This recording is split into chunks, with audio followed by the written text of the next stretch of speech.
여러분, 성도님들이 신앙생활을 하면서 반드시 통과해야 할 고비가 있습니다. 그것은 목회자와의 관계입니다.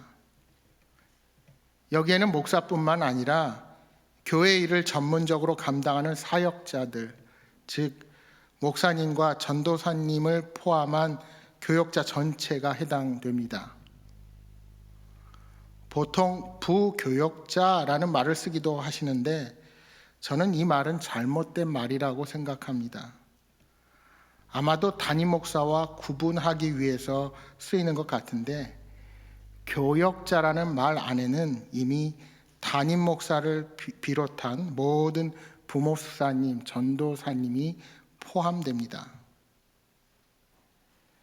신앙생활에서 목회자와 성도의 관계는 매우 중요합니다.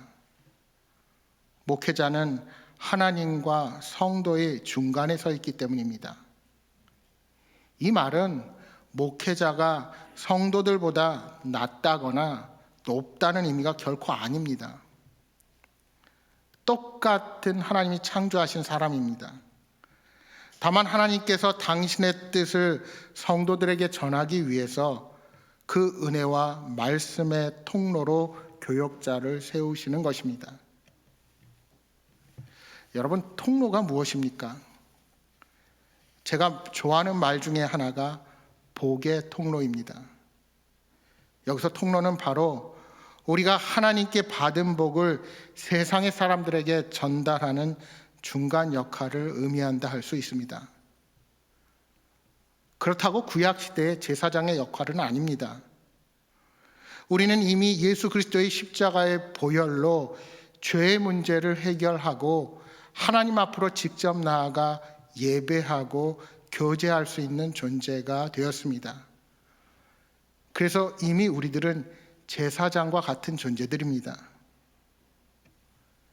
따라서 교역자는 더욱 효과적으로 하나님과 성도의 관계를 이어주는 말씀을 전하는 전문가로서의 역할을 하는 사람입니다. 오늘 본문 말씀은 그러한 사역자를 키우는 원리를 살펴볼 수 있는 말씀입니다.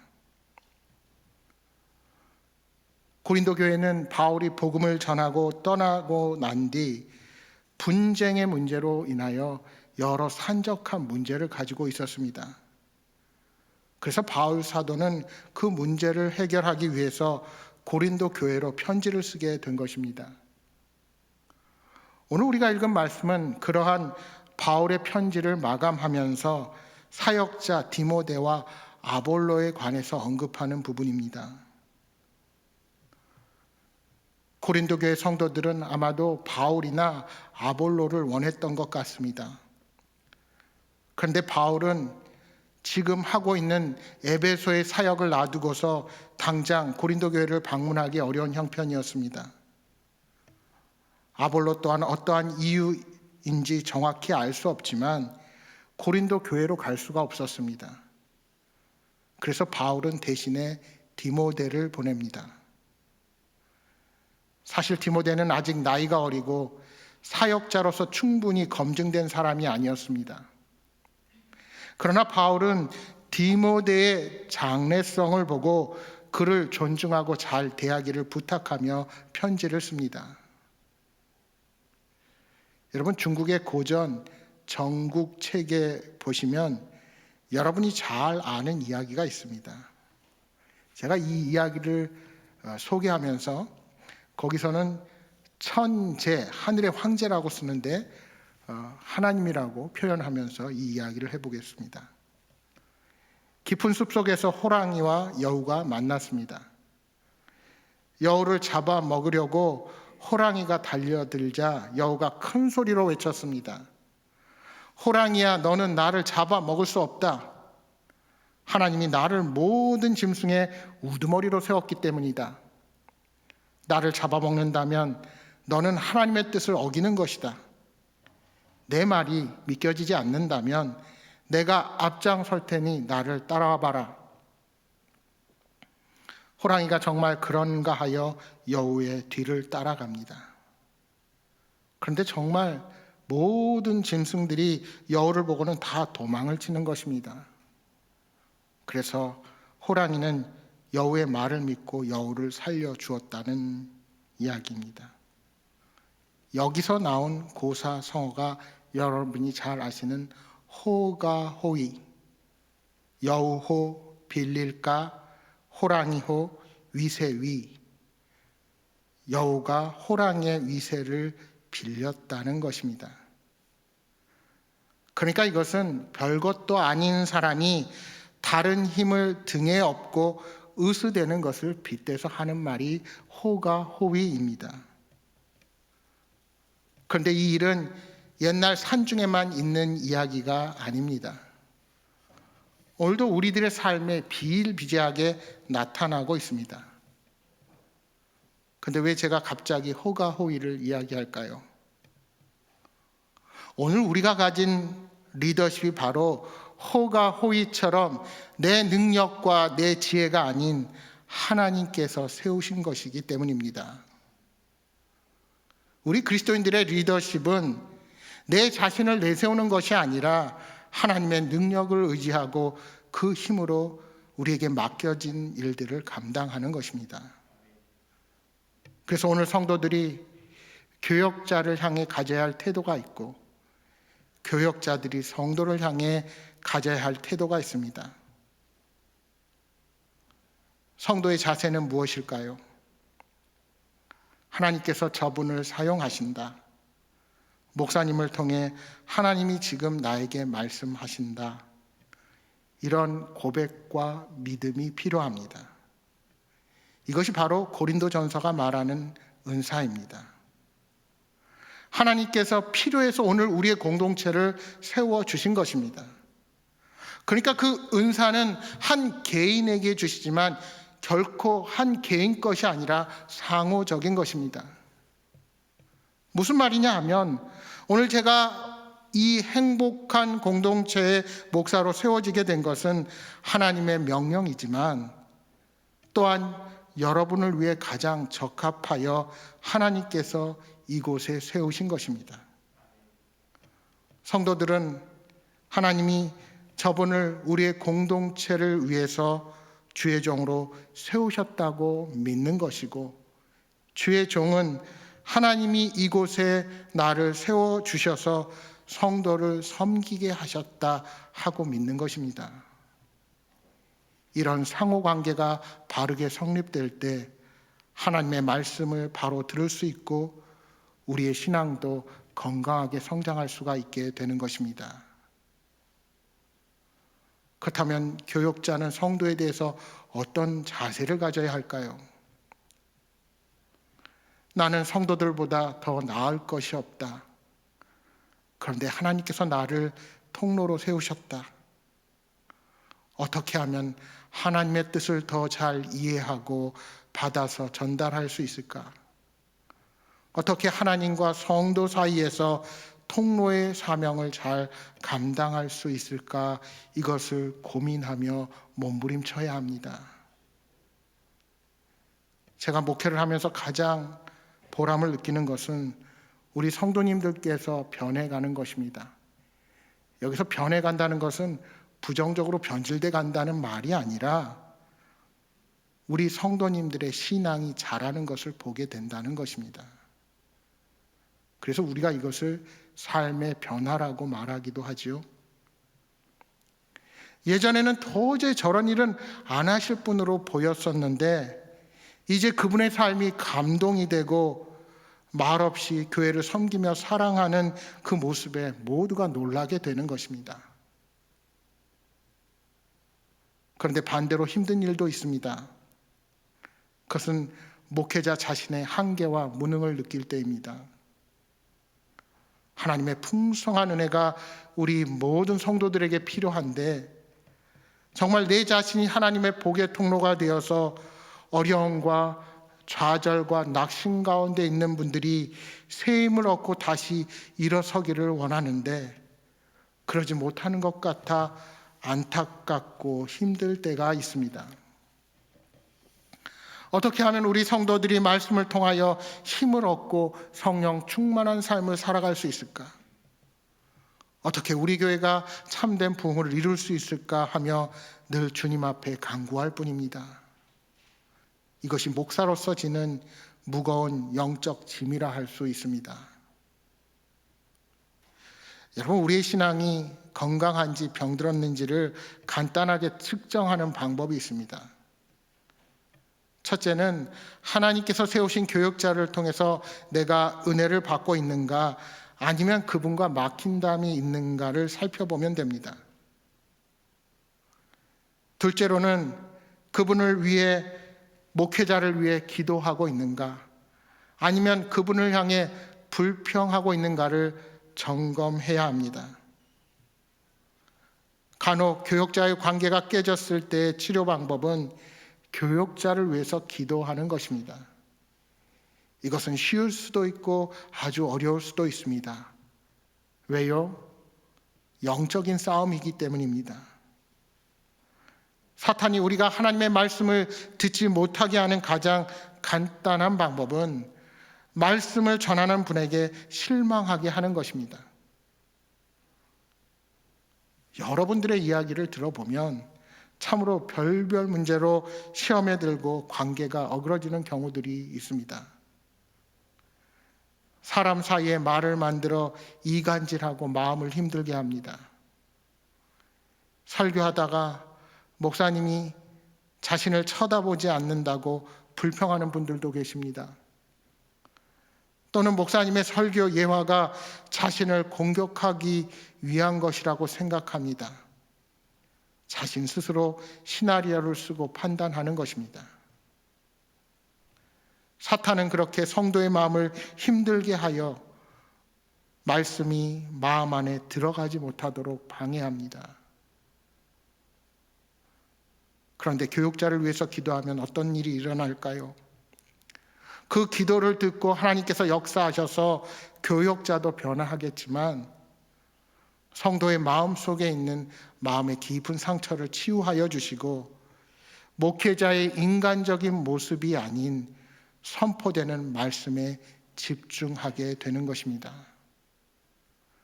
그 사람이 아닌 그를 통해 선포되는 하나님의 말씀만이 내 안에 자리 잡게 되는 것입니다. 그래서 우리의 영혼을 위해서도 반드시 교역자를 위한 기도가 있어야 하고 그것이 우리 사역의 소중한 부분으로 자리 잡아야 합니다.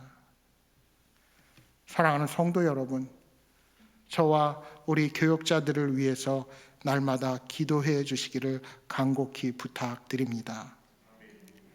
여러분, 요즘 어려움을 겪는 교회들마다 문제가 무엇입니까? 결국은 목회자와 성도 간의 갈등이 문제의 시발점인 경우가 허다합니다. 그래서 목회자도 성도도 처음에 마음가짐을 유지하는 것이 중요한 것입니다. 바울은 지금 에베소에 있습니다. 그곳에 전도의 문이 열렸지만 영적인 대적들로 인하여 아직은 그곳을 쉽게 떠날 수가 없습니다. 그래서 젊은 디모데를 고린도 교회에 보내면서 부탁을 하는 것입니다. 10절의 말씀을 다시 보십시오. 디모데가 이르거든 너희는 조심하여 그로 두려움이 없이 너희 가운데 있게 하라. 이는 그도 나와 같이 주의 일을 힘쓰는 자임이라.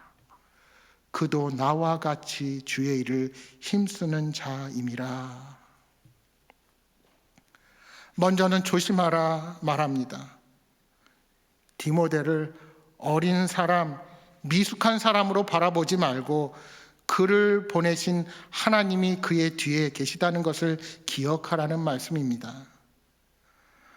말하자면 산속의 짐승들이 여우를 본 것이 아니라 그 뒤에 있는 호랑이를 보았듯이 목회자 그 사람만 보지 말고 그 뒤에 있는 하나님을 보라는 것입니다. 예수님께서 12 제자를 파송하시면서 뭐라 하셨습니까? 여러분 찾아볼까요? 신약성경 마태복음 10장 40절입니다. 제가 가진 성경으로 16면에 있습니다. 마태복음 10장 40절. 우리 한 목소리로 같이 봉독하겠습니다. 10장 40절 같이 읽겠습니다. 너희를 영접하는 자는 나를 영접하는 것이요 나를 영접하는 자는 나를 보내신 이를 영접하는 것이니라. 아멘. 무슨 말씀입니까? 그들 뒤에 계신 하나님을 의식하고 조심스럽게 대하라는 것입니다. 두 번째는 두려움 없이 너희 가운데 있게 하라 말씀합니다. 디모데가 고린도 교회에 편지를 전달하고 사도 바울의 마음을 전하며 여러 가지 일을 감당할 때 그 마음에 두려움이 있을 수 있습니다. 고린도 교회는 여러 가지 문제가 있음에도 불구하고 그 안에는 은사를 깊이 체험한 자, 방언하는 자, 통역하는 자, 예언하는 자, 계시를 받는 자들이 많이 있었습니다. 뿐만이 아니라 교회 안팎에 큰 영향력을 미치는 재벌가 유지들도 있었습니다. 그런데 디모데는 젊은 청년이었습니다. 학식도 부족하고 영적인 체험도 부족하며 게다가 아주 내성적이어서 당당하게 해내는 배짱도 없습니다. 이렇게 약하고 젊은 디모데를 고린도 교인들이 업신여기고 멸시하고 심지어 거절할 수도 있습니다. 더구나 디모데가 그냥 방문하러 가는 것이 아닙니다. 사도 바울의 직무 대리로 교회 문제를 해결해 주러 가는 것입니다. 디모데가 이렇게 하시오 저렇게 하시오 하며 충고하고 바로 잡아주고 권면해야 합니다. 그런데 고린도 교회가 바른 태도를 갖지 않고 젊은 종을 바라본다면 과연 그들이 그의 말을 듣겠습니까? 이러한 문제가 생기지 않도록 두려움 없이 일할 수 있도록 배려해 달라고 권면하는 것입니다. 다시 말해 눈치 보지 않고 마음껏 일할 수 있도록 분위기를 만들어 주라는 것입니다. 여러분, 재직들은 교역자들의 울타리가 되어 주셔야만 합니다. 특히 항존지, 구역장, 각 사역의 리더들은 먼저 모범을 보이고 어떤 일을 진행할 때 신뢰로서 솔선수범할 수 있어야 합니다. 어떤 일에 대해서 성도들이 리더되는 성도들에게 물어볼 수가 있습니다. 왜 우리 목사님께서 이런 일을 하시지요? 그때 그 이유를 잘 이해시켜서 함께 따르도록 해야 합니다. 그리고 혹시 내가 왜 그런지 모른다면 공식 통로로 먼저 물어보고 확인하면 됩니다. 그런데 그런 물음 앞에서 교회 리더라는 분들이 나도 몰라요. 할 수 있으면 하시고 뭐 안 되시면 안 하면 그만이지요. 어쩔 수 없잖아요. 라고 말한다고 가정해 보십시오. 과연 그 공동체가 잘 될 수가 있겠습니까? 차라리 내가 모르면 이번 일은 왜 그렇게 하는지 제가 잘 모르겠는데 알아보고 알려드릴게요. 분명히 우리가 생각하지 못하는 좋은 의도가 있을 거예요 라고 말해줄 수 있다면 얼마나 좋겠습니까? 결국은 먼저 신뢰와 믿음이 필요한 것입니다. 바라기는 우리 공동체는 신뢰하며 솔선수범하고 서로 합력하여 선을 이룰 수 있는 공동체가 되기를 소망합니다. 마지막으로 멸시하지 말고 평안히 오게 하라 말씀합니다. 성도들이 때로는 교역자보다 세상 경험이나 지식도 더 많이 있기에 교역자를 쉽게 보는 경우가 있습니다. 특히 아직 젊은 교역자를 대할 때 더욱 그렇습니다. 나이로 보나 세상 경험으로 보나 사람 관계로 보나 권력이나 재력은 말할 것도 없습니다. 그런데 그때 젊은 교역자를 어떻게 대하느냐를 보면 그 공동체의 수준을 잘 알 수가 있습니다. 이금벼가 고개를 숙이듯이 정말 겸손한 일꾼들은 교역자의 나이, 그의 실력과 경험을 따지지 않고 늘 겸손하게 따른다는 사실입니다. 여러분, 그것이 왜 중요합니까? 리더인 내가 교역자의 권위에 순종하지 않고 따르지 않는데 누가 그 교역자를 따를 수가 있겠습니까? 우리 안에는 그런 사람이 없습니다만 절대로 교역자가 나보다 어리며 젊다고 하대하거나 아랫사람처럼 여기시면 안 됩니다. 딸과 아들 같다고 딸처럼 아들처럼 대하셔도 안 됩니다. 저를 대하는 것이나 우리 교역자를 대하는 것이나 동일하게 대하십시오. 하나님께서 세우셨다는 사실을 늘 기억하시기 바랍니다.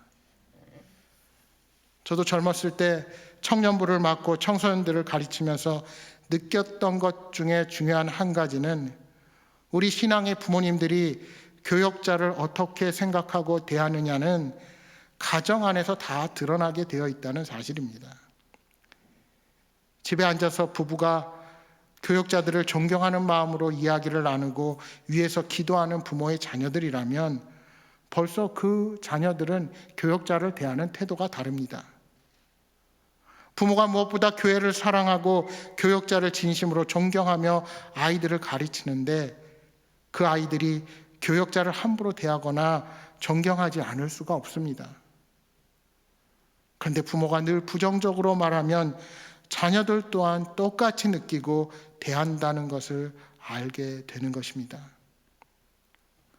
여러분, 교역자에 대한 태도는 다양하게 드러날 수 있습니다. 그러나 오늘 본문에 조심하고 두려움 없이 일할 수 있도록 하고 멸시하지 말라 하는 이 세 가지는 꼭 지켜주시기를 부탁드립니다. 이제 12절의 말씀입니다.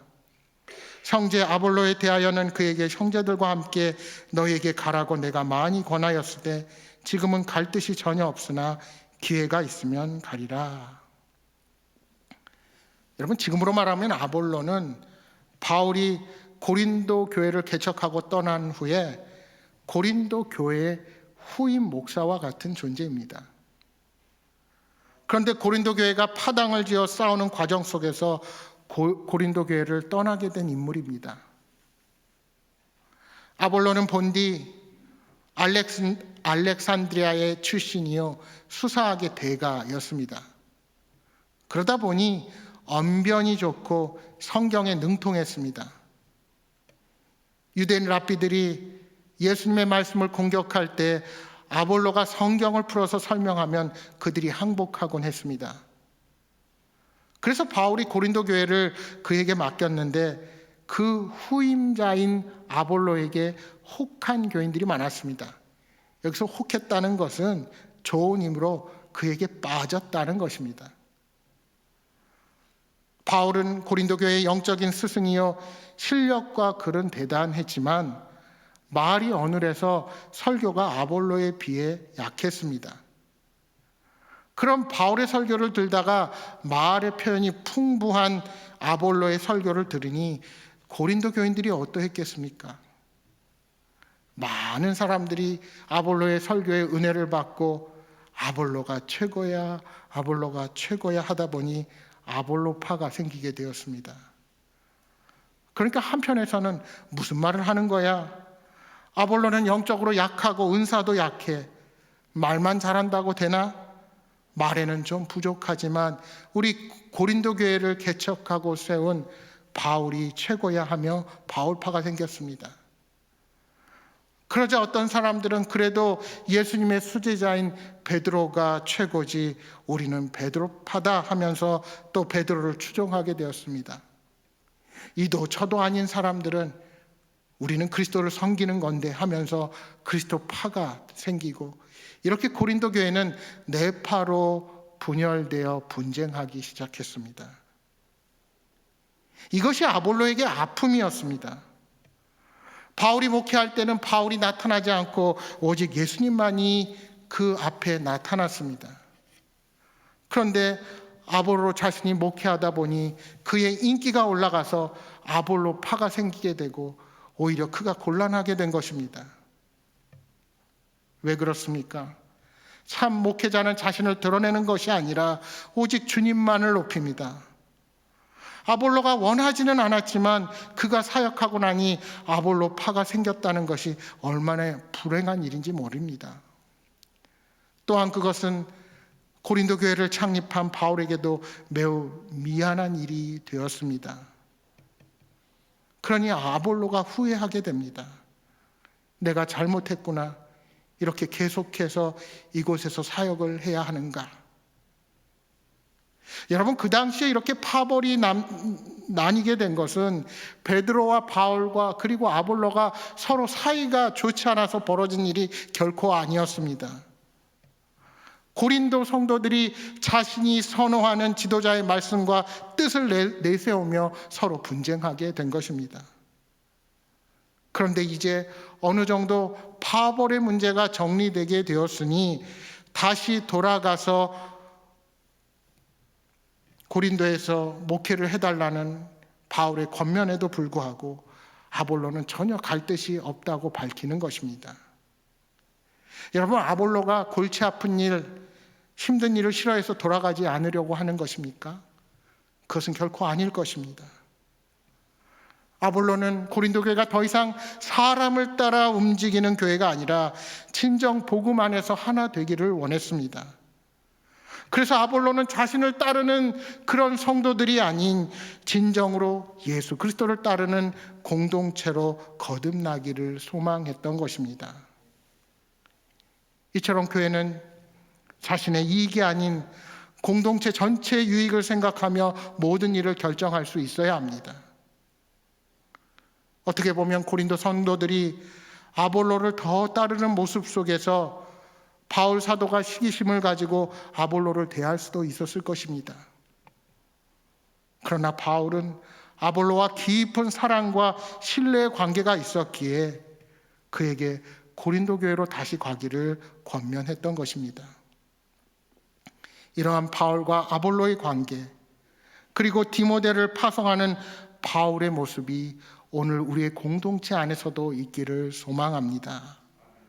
그리고 우리 성도님들과 목회자 안에 이러한 신뢰와 존중의 관계가 있기를 바랍니다.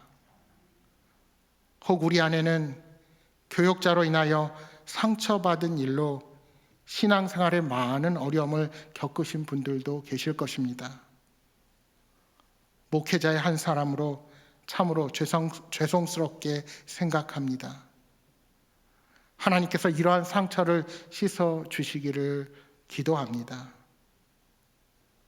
그런데 어쩌면 앞으로 교회 안에서 교역자와 성도 사이를 불신과 오해로 미움으로 만들려는 사탄의 공격은 더욱 거세질 것입니다.